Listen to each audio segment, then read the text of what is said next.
Hey, welcome to another video from SkinnyMedic, and I have a really cool pouch to bring to you here. This one is made by SOE, Special Operations Equipment. This is their low profile aid kit. I've already put some supplies in it, so I'm going to show you the pouch and kind of give you some ideas how you can pack yours out. So I chose to mount mine inside my truck, but you could very easily mount this to a plate carrier, a backpack, or even just toss it up under your seat for your trauma kit. My seat covers have a MOLLE attachment to the front of the passenger seat here. So I use speed sticks here to attach it to the front here. So that way I have access from the driver's seat. It'll pull out on this side over here. And then the passenger or someone else can also grab it here and pull. Give you kind of a quick overlook here on the size of it. It's about 10 inches in length and is about 8 inches high, and mine's about 2 inches thick. So you have grab handles from either side you can pull it from. Someone asked about how difficult it was to pull it, and it's got some pretty good resistance in there, so I do not feel like it's going to fall out. If you want to put this on a backpack or a plate carrier, I don't feel like it's going to slide out. It feels really secure to me. So you have webbing on the front here, and then you have webbing on the back. I just used the MOLLE speed sticks to attach it to my setup. Alright, so we'll kind of start from over here. I put the X shears in here. This is a great pair of scissors. I've been running a pair on my vest now, for a while now. No issues. Everybody who has them and puts them in their hands loves them. So you could have easily put like the EMT shears in here, but I feel like it's the SOE bag.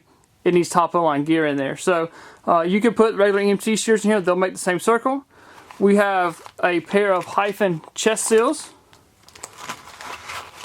You've got plenty of room back in his back pocket. I put it compact, but you can see you have more space over here, so you could easily put a larger set of chest seals there. We have a soft tee. I went and put a needle here, pull decompression needle.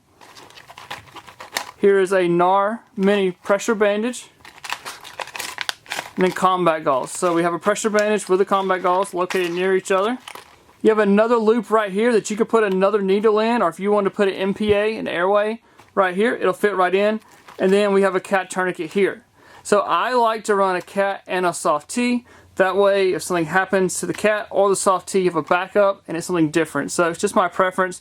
Even in my individual first aid kit on my vest, you'll see there's a cat on the outside and I have a soft tee inside the IFAK. So I did go with some really expensive items in here just because I feel like it's an SOE. This is a top of the line pouch. So we went with some top of the line items, but you could easily swap out these X shears for just a regular pair of EMT shears. You could fit the hyphen chest seals. This is the regular size here. Those will absolutely fit down in there. You can even fold these if you need to. It's okay to fold these hyphens. The halo will fit in there as well. I would just fold them to let them fit in there, but these will fit. And then we put in combat gauze, the hemostatic agent right here. But you could very easily put in some compressed gauze, run a little bit cheaper option. I hope this kind of gives you some ideas of how you could set up your kit if you already have one, or if you're looking to purchase one, here's the gear you can put into it. This kit here would be a great trauma kit, great IFAK, great stop the bleed, whatever you want to name it, because you have two tourniquets, you have a backup system here, and maybe you do need two tourniquets to control the bleeding on a larger leg, something like that. You have a hemostatic agent, you have a pressure bandage, you have chest seals, so everything you need to treat major trauma is right here. So we're also going to keep some of these in stock, so I'll put a link down below for those. But if you don't see the color or pattern you're really looking for, I'll put a link to SOE's website as well. So this one right here is my personal one, but I'm really digging this red thread right here, so I may end up stealing this one. So I hope this video helps. You never know when you'll be the first responder. Remember the right gear and the right training. So on a completely different note, my buddy Phil, here, local paramedic, started his own shirt company, Feel the Machine. He's got this cool shirt. I bought it. He's got some other cool shirts. I'll put a link down below if you're interested in purchasing one of his shirts.